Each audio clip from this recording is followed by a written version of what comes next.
And I don't want you to do it to where you're bruised the next day and like you were like me, silly when I was young. So here, and then turn it over the other way. That's what you're doing, okay? And what you're doing is you're building this up because you can strike with that and you can block with that. Also, you're practicing to stay within your center line. No matter which way you turn, you're blocking in here. You don't want to, if you don't have this, yeah, you can learn that, but you may block way out here and then you leave yourself open. You want to protect this. You want to protect your center line, okay? That's where all your vital things are going at.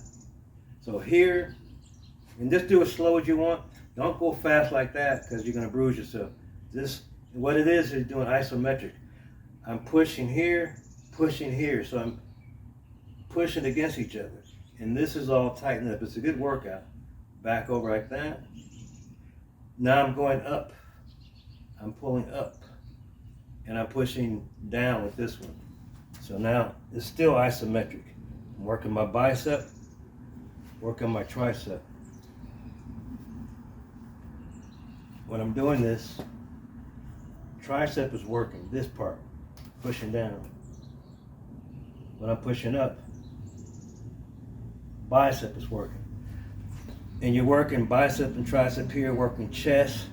So when you do this, and try not to lose contact with the material, metal, and keep your elbows like about a fist away from your body.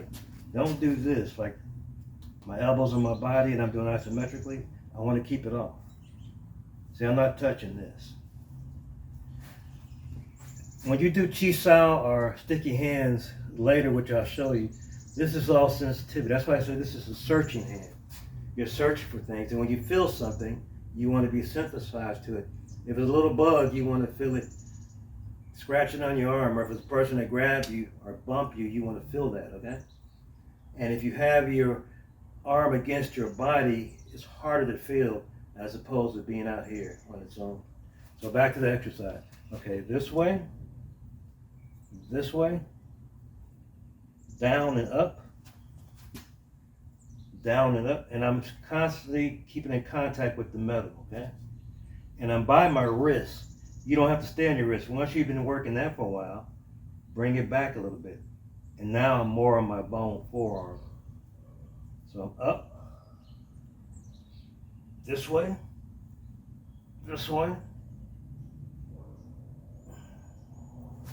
and if you are a Wing Chun person, or if you do the Bang Sao block, you can do this like this.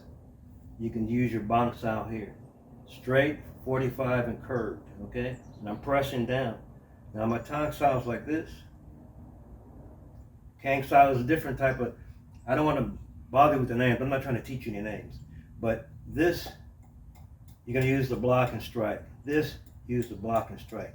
That whole arm, whatever. So when you're doing this, you're toughening that up, okay? So I'm kind of grinding against my bone here, but not to the point where I'm going to be black and blue tomorrow. Some people bruise easier. And I want you to go about this slow, okay? The Bang Sao, I'm taking it here, but I'm also hooking it here. I'm putting pressure here and there, and you just kind of turn it over.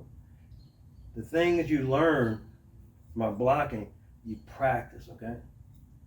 But whatever you do, you're isometrically pushing against each other.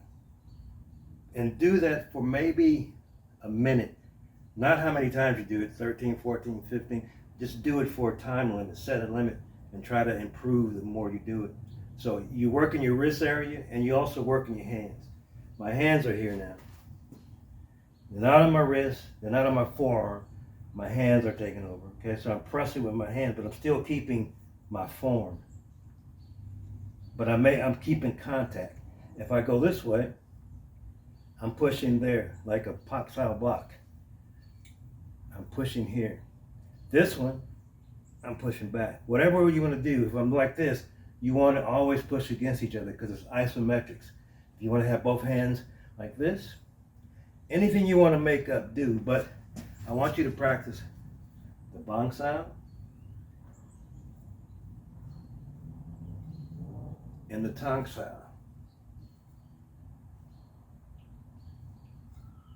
And if you got to turn, you're still within this cavity here, your zone. You don't go out of that. So whatever you do, I want you to make stuff up if you want. Because I can't tell you how to fight when you're in a situation. You have to do everything's going to be different. Okay, so whatever you do in here, just kind of remember, and next time you practice, do the same thing until, oh, this is my routine. I know I can do this. I know I can do that. Do that. Still doing it. I'm still pulling. I'm still doing an exercise. I'm isometrically doing something. When I let go and I start pressing in, I'm pressing in, pressing in. You're always working something isometrically. If it's upside down, you're still isometrically working it. You want to keep a hold of this thing. Grabbing, I'm pulling, pushing. When I want to go back in, I'm still here. Whatever I'm doing, I'm still working all this isometrically. And I'm working my legs because I'm down in my stance, but if I get tired, I'm going to come up. So practice this. Make up your own stuff. I don't want you to do what you see me doing. Just come up with something, but long as you isometrically keep the tension, and whenever you can maneuver it on these bones, or just your arm where the muscle is, that's what you want to do. You want to get that tough, okay? It's kind of like hitting the wooden dummy. That's why they do it, for feeling, also to toughen all this up. So for a minute, let's just say a minute may be too long. And the more muscle you have, ladies, I taught one female about this, and she can do this for hours isometrically, because the more muscle you have, the tighter you're going to get, okay? So if you can do it for a minute, that's fine. And you can do it for a minute. Just don't give it your all. Don't try to bust your guts out. Just put some pressure there, tension, and keep it there. And if you start getting tired, ease up a little bit. But long as you have this here, because this is important for my grappling I'm going to show later on, okay? Okay, so that's the exercise for strengthening and staying here. Now, there's some more to go with that, but beginner, I want you guys just to do this, okay? And you can get these rings on Amazon. The people that I got them for a few times, that's where I got them like a gift. If you can't afford a ring in your family, let me know. Give me an address, I'll send you one. I think they're $12. And I do have a link on lifestyle.com, I think, my website. I think I'll have a link on YouTube too, where if you buy these, I get some kind of, I don't know, 10 cents, I don't know what it is. Anyway, this is important, get one. Just like the sandbag. Sandbag is really important, number one. The ring, I'll put that on maybe number 2 or 3 list. It's legal to carry. I retired from law enforcement 38 years, just recently, a couple years. And we always look for things that you're not supposed to have illegally. If I saw this on you, it's not illegal, okay? Yeah, you can go to the park and practice with this. This can be part of your exercise program you came from the gym with, because it will kind of get you, if you do the isometrics and do it twice a week, do this isometrically twice a week, okay? And after you've been doing it for a couple months, you can really put some muscle on it to where you're breaking out in perspiration. And you'll see yourself getting a little bit more muscular. And Anthony, you said you want to do something that kind of get you in better shape? Get your ring and start doing these exercises. This is like the beginning. There's going to be a whole bunch of more stuff. But right now I'm going to show how I protect myself with this show. And I think it's like going to be about 5 videos. This is the beginning stage, okay?